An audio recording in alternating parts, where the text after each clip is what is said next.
Existem coisas nesse mundo que desconhecemos, que se misturam com lendas e mistérios e assombram diversas pessoas ao redor do mundo. O que vamos falar aqui nesse vídeo hoje é um caso clínico, é uma doença, mas que se mistura muito com a famosa lenda do lobisomem, a hipertricose. Então, se você gosta desse tipo de vídeo, já se inscreve aqui no nosso canal, dê aquele joinha, compartilhe os vídeos com os amigos e, é claro, ative a notificação para ficar por dentro de todo o conteúdo que postarmos diariamente no canal. Sem mais delongas, roda essa vinheta! A hipertricose é muito conhecida como a síndrome do lobisomem, uma condição muito rara que consiste então no crescimento de muitos pelos ao redor de todo o corpo, podendo afetar aí homens e também mulheres. Essa doença ficou muito conhecida por crescer pelos ao redor de todo o rosto, podendo assim cobrir completamente o seu rosto. Os sintomas podem aparecer já na infância, quando é causado por alguma alteração genética, mas também pode aparecer na fase adulta, geralmente por malnutrição, algum tipo de câncer que acaba desencadeando esse problema, ou também uso de medicamentos. Infelizmente, essa doença não possui cura e os indivíduos que sofrem com ela buscam algum outro tipo de tratamento, com a depilação a cera ou até mesmo com o uso de giletes, mesmo que seja por um curto tempo, mas dê para amenizar um pouco aquela situação. Nessa doença pode ocorrer o aparecimento de 3 tipos de pelos diferentes. O primeiro é o cabelo velino, que é uma espécie de pelo mais curto, que aparece principalmente na sola dos pés, orelha, lábios e também nas palmas das mãos. O cabelo lanugo, que é um pelo mais fino e sem coloração. Esse cabelo lanugo é muito comum nos primeiros dias de vida de um recém-nascido, porém logo desaparece. Em crianças que sofrem dessa doença da hipertricose, os pelos são permanentes. Cabelo terminal é um tipo de pelo mais comprido e grosso, assim como os cabelos, ele cresce bastante e se desenvolve no rosto, na virilha e também nas axilas. Ainda não se sabe o que realmente desencadeia essa doença, porque ela surge. Porém, uma coisa que é muito observada é que geralmente surge na mesma família, ou seja, provavelmente é por alguma mutação genética que passa de geração em geração, é hereditário. Houve também um famoso caso da história relacionado à doença, o caso da família Gonzalez, que aconteceu no século XVI. Petrus Gonzalez nasceu no ano de 1537 nas Ilhas Canárias, a oeste de Marrocos. O menino era extremamente peludo e, por incrível que pareça, tinha muitos pelos até na palma da mão. Aos 10 anos o garoto se mudou para Paris e ninguém sabe quem realmente deu o garoto de presente para o rei Henri II, que naquela época era algo muito comum, era simples, a pessoa ia lá, pegava alguém e dava para outra pessoa. Era normal. Rei esse que era muito conhecido por sua grande admiração por coisas exóticas, coisas diferentes. Ele na hora já se apaixonou pelo menino e levou o menino para a realeza para ser tratado como um membro da corte. Petrus então teve aulas de latim e boas maneiras, arrumou um emprego, casou-se, teve 4 filhos e também 3 filhas, alguns desses filhos com a mesma doença do pai. Para o rei então Henri II, quanto mais diferente, quanto mais bizarro e esquisito para ele, era melhor. Em turnês então que passavam por centenas de cidades e duravam anos, a corte francesa fazia um ótimo espetáculo a todos os espectadores que queriam assistir aquela bizarrice do homem peludo. Apesar de haver diversas apresentações já antes mesmo da chegada de Petrus, a chegada dele foi um alvoroço.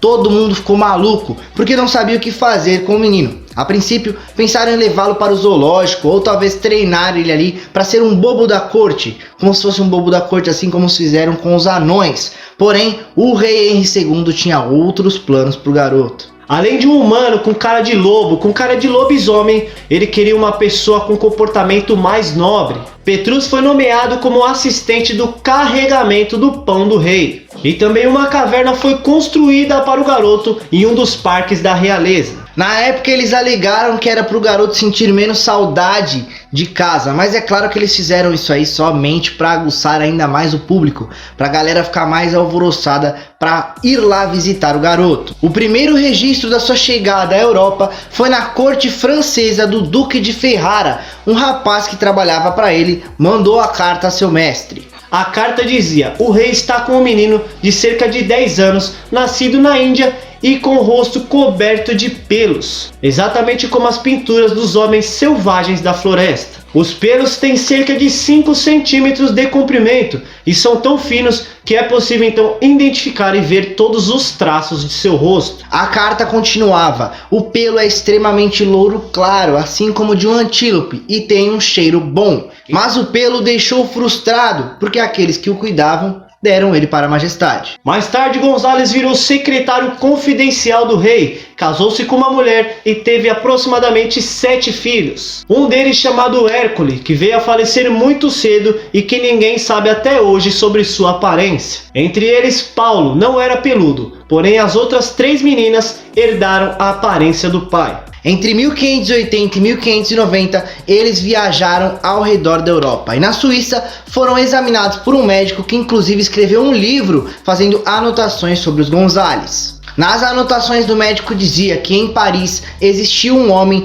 excepcionalmente peludo em todo o corpo e que também este homem era muito querido pelo rei Henri II e fazia parte da corte. As sobrancelhas e os pelos da testa eram tão longos que eles tinham que puxar para poder enxergar. Também em Parma, na Itália, os Gonzales caíram na graça de uma das famílias mais influentes da Itália, os Farneses, que tinham papas cardeais e generais entre seus membros. O duque Ranuccio Farnese deu um dos meninos ali, o Henrico mais precisamente, para o seu irmão que era um cardeal. Henrico já tinha 18 anos quando o cardeal obrigou que ele posasse para uma foto ali, para um pintor, não existia foto na época, para um pintor fazer um quadro do menino. E Henrico, o cabeludo, entrou para a coleção ali de quadros famosos da época. Antonieta então foi dada de presente à Marquesa de Soragna. Assim como um animal de estimação, a menina então era levada às festas por sua dona. Os Gonzales eram constantemente examinados por médicos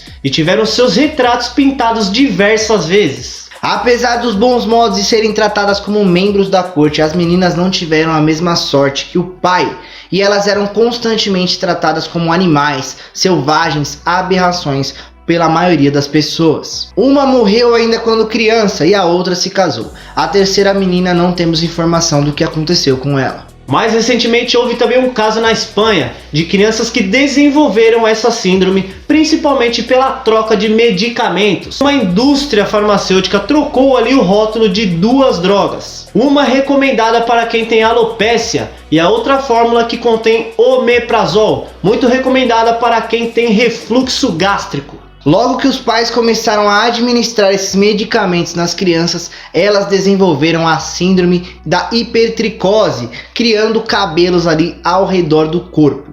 Felizmente a situação foi revertida quando descobriram, alguns dias após, e as crianças voltaram a ter um corpo ali sem tanto pelo. Então já deixa o comentário aqui para nós o que vocês acharam desse vídeo. Gostaram? Acharam um tanto interessante? Meio confuso ou estranho? Nós queremos saber. Então comentem aqui que nós iremos ler todos os comentários e também responder a todos. Não esquece também de já deixar aquele like bacana aqui pra gente. É claro, se inscrever no canal e ativar aquela notificação bonita, bacana, tranquila e serena para receber todas as notificações de vídeo novo. E depois ativa as notificações dos vídeos novos. Para você ficar por dentro de toda vez ativar a notificação para saber dos vídeos novos. Que além de assistir os vídeos novos, você ativa a notificação dos próprios vídeos novos que postarmos aqui como vídeos novos. Agradecemos então sua maravilhosa companhia. Nos vemos no próximo vídeo no decorrer da semana. Um grande abraço e até a próxima.